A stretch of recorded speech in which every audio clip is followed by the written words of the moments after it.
Mana bosdim. Demonstratsiyani qo'yamiz mana.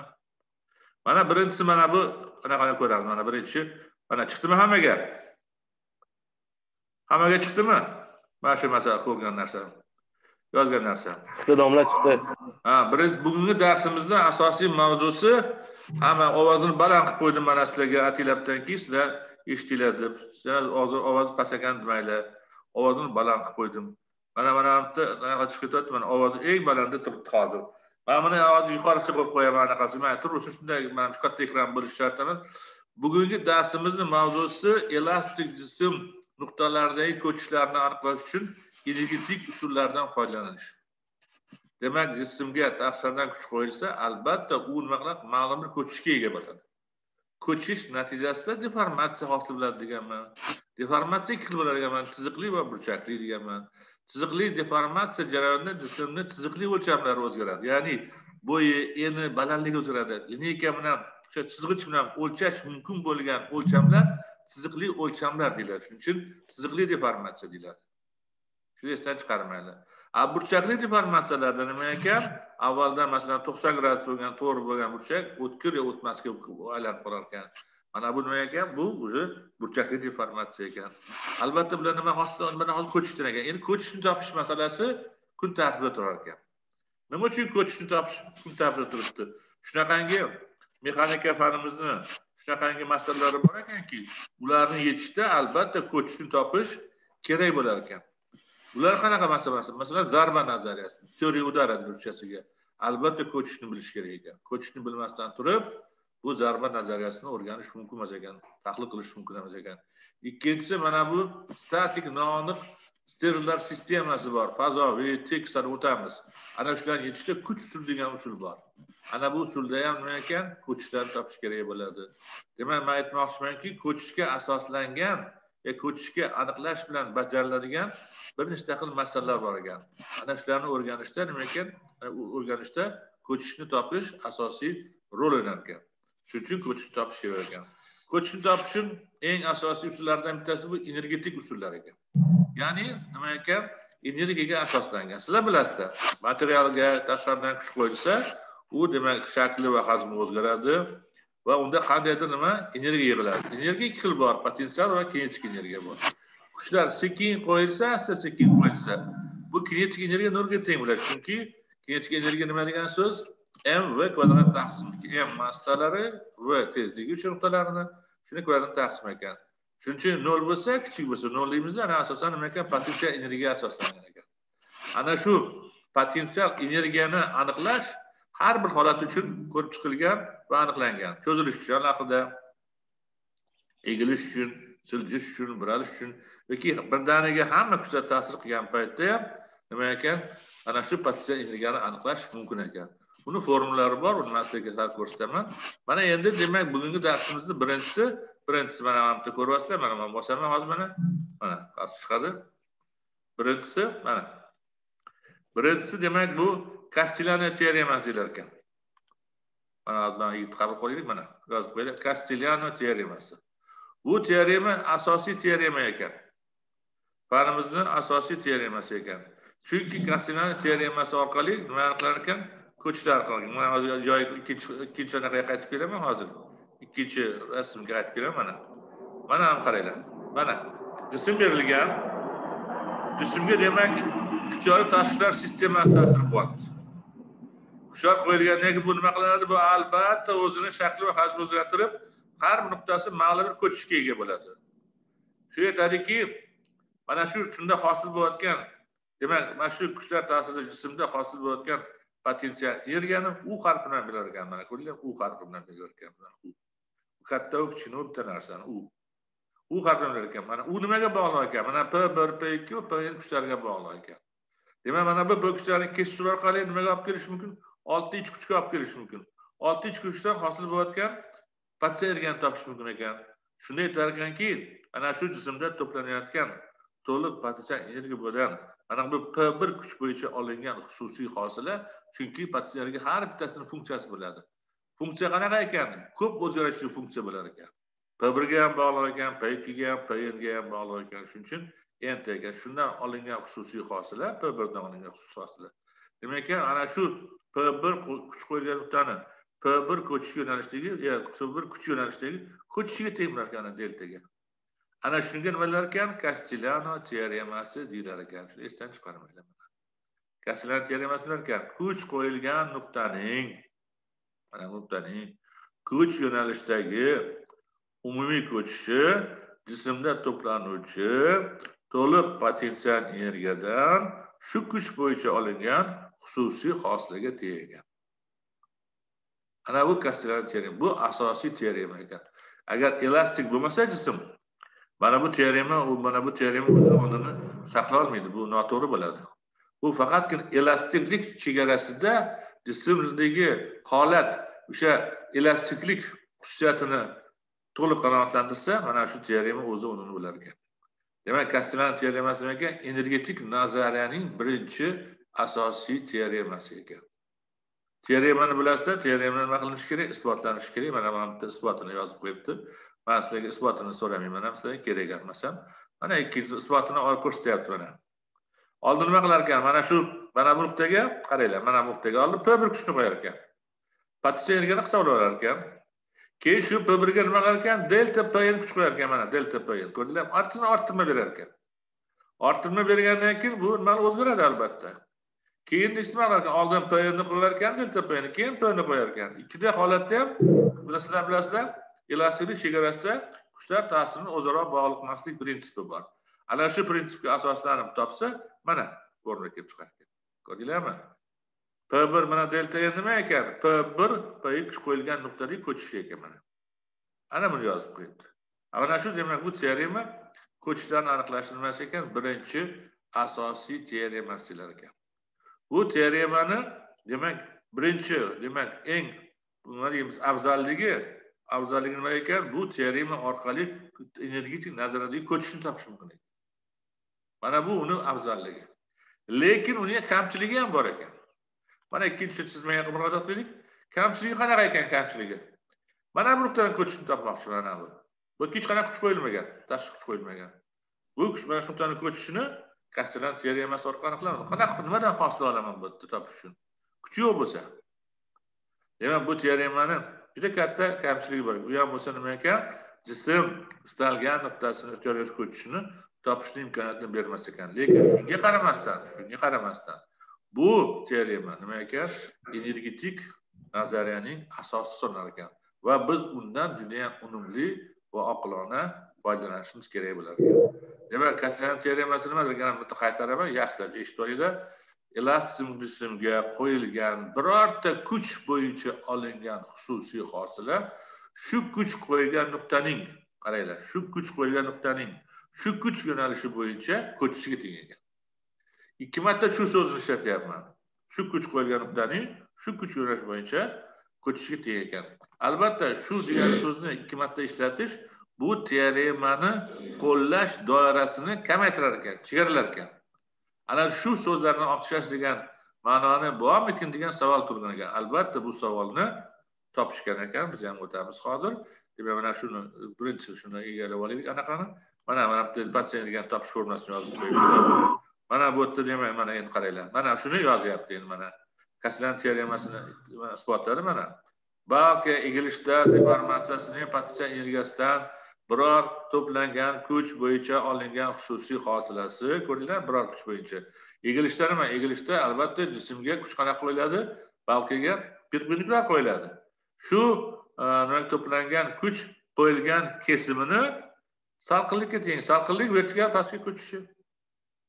Mana shu aytgan so'zimni bu qaysi egilish uchun qo'llayapti. Mana egilish uchun. Mana deformatsiya energiya ekan. Ana olyapti. Mana keyingisini ko'rsataman, ko'ngilsiz qarang, mana keyingisi, mana qaranglar. Mana bu ikkinchisi nima ekan? Bu faqat ko'chish emas, balki burchakli ko'chishni ham topish mumkin ekan. Mana tetta nima edi bu? O'sha potensial egilgan paytda kesimni qancha gradusga og'ayotganini ko'rsatadi. Ana shunda ham bo'yicha xos xususiy hosilasi moment bo'yicha olsa, bu nimani berar ekan? Burchakli ko'chishini aniqlash mumkinligini aytar ekan. Ko'rdinglar mana. Mana mana yozib qo'yibdi. Buni mana bitta misol qo'yib, misol mana ketyapti. Qarang, mana misol qaranglar bolalar. Kelib bitta misolga murojaat qilaylik, mayli. Mana misol qo'yib, konsol balkan nimaligini bilamiz. Konsol balka nima edi? Bir uchi mahkamlangan, ikkinchi uchi tagchadan ozod bo'lgan balkaga konsol balka deyiladi. Mana shu balkani mana bu yozib ko'rsatib qo'yibdi mana. Demak, 10 tomon mahkamlangan ko'ryapsizlar, tayanchi bor. Chap tomon tayanchi yo'q, lekin kuchlar bor. Kuchlar qo'yilgan mana. Demak, mana bu to'plangan moment qo'yilibdi 2 newton metr. Mana bu to'plangan kuch qo'yilibdi 4 newton. Mana bu yuvalgan kuchlar qo'yilibdi va hokazo.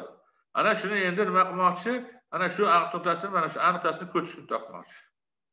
Aniqtasini ko'pish uchun nima qilish kerak ekan? Oldin bundan patsientlarga hisoblab olish kerak ekan. Mana MZ ni topdi. Nega o'rniga qo'yibdi? Hosil olib qo'yib topsa 32 3 ga teng ekan. Mana shu ko'chishi. Ko'rdinglarmi? Mana shu aniqtani ko'chishi. Yana ikkinchisi mana hamda anaqani to'rttani ko'chishni topish bor mana. Hozir ko'rasizlar. Mana hozir unga chiqamiz mana. Qani bu nega chiqmayapti mana. Mana eng birinchi hosil olib mana birga tenglab topgani mana formulasi bor ekan. Mana buni ham ko'rdinglar.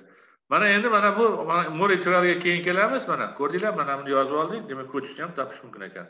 Endi shu yerda mor integral degan integral bo'ladi. Mor integrali mana yuqoridagi Castellani teoremasini kamchiligini yo'qotar ekan. Aytdikki, Castellani teoremasi asosiy teorema, lekin uni kamchiligi nima ekan? Jism istalgan nuqtasini yo'q ko'chishini topib bo'lmas ekan. Ana shuni yo'qotish uchun mor degan odam, demak, o'zini integralini nima qilgan ekan? O'ylab, shu qo'llagan ekan. U yetar ekan, nima ekan? Xo'p, mayli, kamchiligi bor ekan. Xo'p, nimadir ekan? Senga birorta ko'chishni topish kerakmi?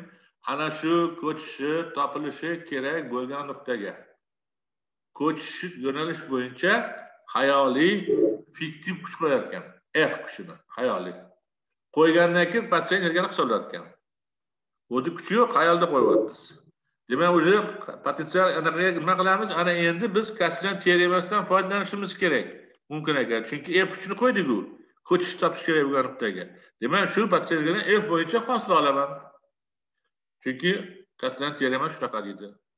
Hosil olib, aslida F nega teng? F 0 ga teng. Oxirida 0 qo'yilar ekan. 0 qo'yib ishlab chiqsa, mana bunaqangi formula hosil bo'lar ekan mana. Delta barobar 1 taqsim Yx. Yx nima ekan? Yx bilasizlar, bu balkan nima ekan? Egilishdagi bikrlik edi mana Yx. Y uni elastiklik moduli, X nima? Kesimni bosh markaziy o'qqa nisbatan nima edi? Inersiya momenti 0 dan mana bu delta bu demak balkan uzunligi, mz tashqaridan olingan eguvchi momentni analitik ifodasi. Momentdan olasizlar, kuch bilan olasiz. M1 nozet nima ekan? M1 nozet quyiga narsa ekan. Ko'chishi topilishi kerak bo'lgan nuqtaga qo'yilgan xayoliy F barobar 1 kuchdan olingan eguvchi momentni analitik ifodasi ekan. Mana shu ifodaga nima der ekan? Nima der ekan? Mana bu mor integral ekan. Demak, mor integral nima qilar ekan? Mor integrali Castellani teoremasini kamchiligini yo'qotib, uni umumlashtirar ekan. Shu degan so'zni olib tashladik shu bilan. Ko'rdinglarmi? Ana bu nima ekan? Istalgan nuqtasini xohlagan yo'nalishdagi ko'chishini topish mumkin ekan. Ana mor integral nima ekan? Bu bolli nima deb aytganda universal ekan. Castellani teoremasini umumlashtirar ekan. Biz teoremadan chiqib keta olmaymiz. Baribir shu Castellani teoremasiga qaytib kelyapmiz. Chunki bu teorema asosiy teorema. Poydevor teorema. Biz o'sha ichiga kirib boryapmiz. Ko'ryapsizlarmi? Castellani teoremasini qoidalariga, shartlariga bo'ysungan holda ishni bajaryapmiz. Ana shuni usulni nima ekan? Mor integral ekan. Mana bu delta deb qo'yib mana. Qaranglar. Delta nima ekan? Balki yoki rama ko'rdilan kesim yuzasining ko'chishi, qaysi nuqtada ko'chishni topish kerak. Y elasini o'zim aytganda, I ko'rdilan mana ko'rdi. Nima moment ekan mana. Mana o'zi yana bitta bolani qabul qildik, o'zi 17 18 ta bo'ldik. MZ-larni, M0'larni yetdik mana. Balki mana ko'rdinglarmi? Birlik kuchdan tuzilgan eguvchi moment ifodasi ekan. Mana. Hozir dars tugatgandan keyin mana endi qaranglar. Endi savol tug'ilyapti mana qaranglar. Mana shu o'tib keta qoling, xo'p. Cho'zib o'tirib edi, mana yozdik. Endi mana qaranglar. Mana bu yozdik. Agar M P0 bo'lsa, bu F bo'lar ekan. Mana uni qo'yibdi. Bu prosta M0 bo'lsa, bu topyapti. Mana shu anaqasini mor integralini bu agarda qarayotgan balkanimiz 3-4 ta uchastka bo'lsa, 3-4 ta uchastkada har bir uchastka kuch uchastkasidan nima qilish kerak? M'ni tuzish kerak, aniqlash kerak, formulasini topish kerak.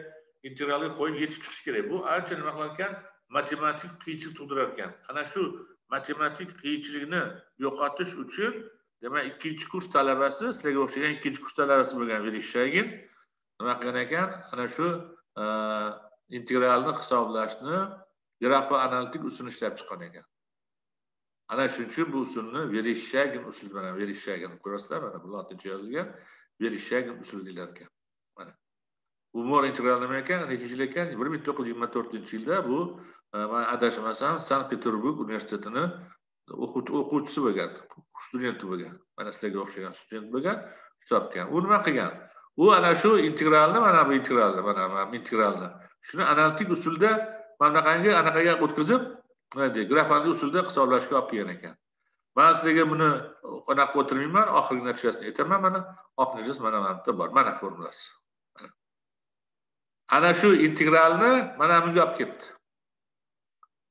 Endi bunga ahamiyat beriladi. Mana ham yozib qo'yibdi. Amiga nima ekan? Bu o'sha balqa yoki ramaga ta'sir qilayotgan tashvishlardan olingan eguvchi moment epyurasining yuzasi ekan. Amiga nima ekan? Epyuraning yuzasi. Albatta epyura qurish kerak ekan, uning uchun epyuraning yuzasini topish kerak ekan.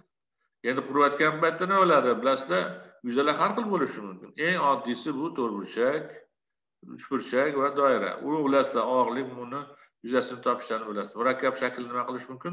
Oddiy shakllarga ajratib olish mumkin. Mana M1si nima ekan? M1si mana M1sini ko'chishi topilishi kerak bo'lgan nuqtaga ko'chish yo'nalishicha qo'yilgan birlik kuchdan olingan eguvchi momentni mana bu omegani og'irlik markaziga mos kelgan ordinatasi ekan. Mana yozib qo'yibdi. Og'irlik markaziga to'g'ri kelgan birlik kuchdan olingan eguvchi momentning ordinatasi. Mana men aytgan so'zni yozib qo'yibdi. Mana bu nima ekan? Bu ana shu analitik usulda topmasdan grafoanalitik usulda yechishni demak formulasini bergan ekan. Mana ko'rdinglar, mana bu anaqa ekan mana. Ana shuni eslab qolinglar mana formulani. Sizlarga agarda yakuniy imtihon paytida yoki o'sha test davrida Vereshchagin formulasi qanaqa bo'ladsa, demak qayerda omega bo'lsa, demak ez bilan yozishingiz kerak. Qayerda aytsaki integral Mohr integral qanday yozilgansa, mana buni yozishingiz kerak. mz0 bo'lsa, bu nima ekan? Bu o'zi Mohr integral ekan. Qayerda Vereshchagin anaqa Castellani teoremasi qanaqa desa, mana buni aytishingiz kerak. Qolgan hosila bo'lsa bo'ldi mana bunaqa. Mana bu bordi mana. Mana hosila. Mana bu Castellani teoremasinin formulasi. Teoremani so'z bilan ifodalamasdan nima ekan? Formulasini yozish mumkin-ku, shakllantirish mumkin. Mana bu Castellani teoremasi ekan, mana bu Mohr integral ekan, mana hozir ko'rsataman sizlarga. Yana buni ko'rsataman. Mohr integralni. Mana. Mohr integral. Mana bu nima ekan? Mana bu yozilgan narsa Vereshchagin usuli ekan. Mana. Demak, savollar tug'ilsa, sizlar o'zingizlarga bu savollarga nima qilasizlar? Javob bera bilishingiz kerak. Demak, nima ekan? Energetik nazariyadan foydalanishda asosiy teorema qaysi ekan? Bu Castellani teoremasi ekan. Castellani teoremasi ekan. Asosiy teorema. Uni kamchiligi bor ekan, lekin kamchilik bo'lganida u asosiy ekan. Esdan chiqaramanglar shunisini. Uning kamchiligi yo'qotadigan usul qaysi ekan? Bu Mohr integrali ekan. Xo'p, Mohr integraliga ham kamchiligi bor ekan. Qanaqa kamchiligi bu? U yo'qotar ekan Castellani teorema kamchiligini. Lekin u juda agar 5-6 bir-ikki uchastka bo'lsa, integrallash matematik hisoblashlar ko'proq bo'lar ekan. Shuni yo'qotish uchun nima qilingan ekan? 24-yilda Vereshchagin talabalik paytida ana shu Mohr integralini integrallamasdan grafoanalitik usulda topishni o'rgatgan ekan va uni nimalarga Vereshchagin nomiga qo'yilgan ekan. Vereshchagin usuli ekan. Sizlar ham men darsni yaxshilab o'rganib, agarda mana shu Vereshchagin usulini bir boshqacha usul bilan yechish yo'lini topsanglar, ana shu odamni nomiga qo'yamiz shu usulni. Va bu adabiyotda albatta sizlar o'sha topgan odamni usulida qoladi. Bu shunaqangi atamalardan belgilangan. Mana tushunarli, mana bu demak Vereshchagin usuli ekan. Men endi bu demonstratsiya tortamanda ikkinchisini ko'rsataman sizlarga. Mana astomat demonstratsiya deymanda. Qaranglar. Hozir mana anaqa kiraylik. O'zimga chiqing. Hozir. Qarang. Tak, haq ketdi, demonstratsiyani to'xtatdik. Mana ikkinchisini ko'rsataman, qarab turinglar. Hozir ikkinchisi ochiladi. Hozir ko'rasizlar. Mana. Bu endi ruschasi.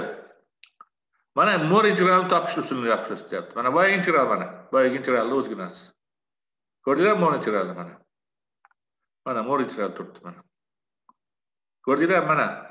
Mana balga ta'sir qilgan kuchlar bor ekan. P1, M, Q. Mana shu ko'ryapsizlar, mana shu nuqtasini, mana nuqtasini ko'chishini topish kerak ekan. Mana ko'chishi x bilan berilar ekan, burchakli ko'chishi bo'lar ekan. Demak, agarda burchakli ko'chish topish bo'lsa, og'iz burchagi nima ekan? Unda nima bo'yicha hosil olish kerak ekan MK dan mana.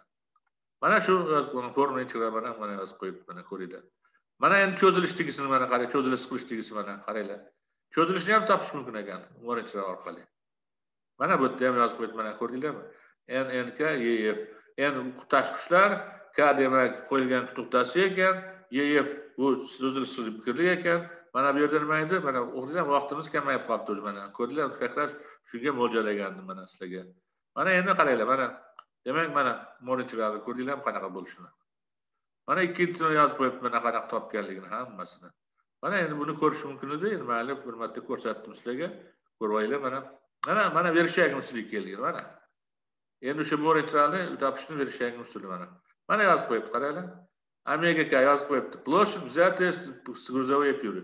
Demak, nima ekan? Tashqi qo'yilgan kuchlardan olingan eguvchi moment epyurasining yuzasi ekan mana omega. Emsonul ordinatasi edi, y nima edi? Bu aytganimdek o'sha biqirlik edi. Mana buni yig'ib chiqish kerak ekan. Va hokazo. Ana savollar bo'lsa, yigitlar, marhamat, mana sizga ikkinchi anaqani ham ko'rsatdim. Mana bu verishgan usulini isbotlash yo'lini ko'rsatib qo'yibdi. Qanaqa qilib bunga kelib qolganini. Mana demak, buni hammasini mana ikkinchisi mana bu masalada. Mana bitta. Mana verishgan usulini asliga ko'rsatadi. Qanaqa isbotlaganini mana shu bor. 5-chi anaqada bor. Mayli. Hozir ochadi. Mana. Ko'rdinglar, mana verishgan usulini isbotlayapti. Isbotlab mana buni o'rniga hal etgan omega bilan mana qana olib kelyapti. Mana omegani kiritdi, M1 kiritadi va shunday topiladi. Mana demak bugungi darsimizda siz bilan biz o'sha ko'chishni aniqlashni energetik usullarini o'rganib chiqdik. Bu usullar qanaqa ekan? Birinchisi eng asosiysi esdan chiqarmagan Castellani teoremasi ekan. Bu asosiy teorem. Ikkinchisi shu Castellani teoremasining ayrim kamchiligi bor ekan, yo'qotadigan mor integral ekan. U demak katta matematik qiyinchilik tug'dirishi mumkin ekan. Uni yo'qotish uchun nima ekan? Grafik usul, verishgan usuli qo'llanar ekan. Verishgan bu talabalik paytda mana shu integralni, mana bu integralni hisoblashni, demak graf analitik usulini o'ylab topgan odam ekan. Mana bitta formulani yozib qo'yibdi, mana hozir ko'rasizlar. Mana formulasi bor. Ko'rdinglar? Mana formulasi. Ana shu bilan bugungi darsimizni tugatamiz. Sizlarda agar savol, tushunmovchilik birorta narsa bo'lsa aytasizlar. Mana bitta yana yigitimiz kirdi, Nurbek. Mana bu bilan bizning bolalarimiz soni o'sha 12 taga 12 ta, 10 plus bilan 13 ta 22 taga yetibdi. Hozir 22 ta bola kirdi darsimizga. Bu yaxshi. Endi ruxsat bersanglar, endi darsni tugatsak, shuning uchun nima qilaman? Avvalambor demonstratsiyani yopaman. Zapisni o'chiraman.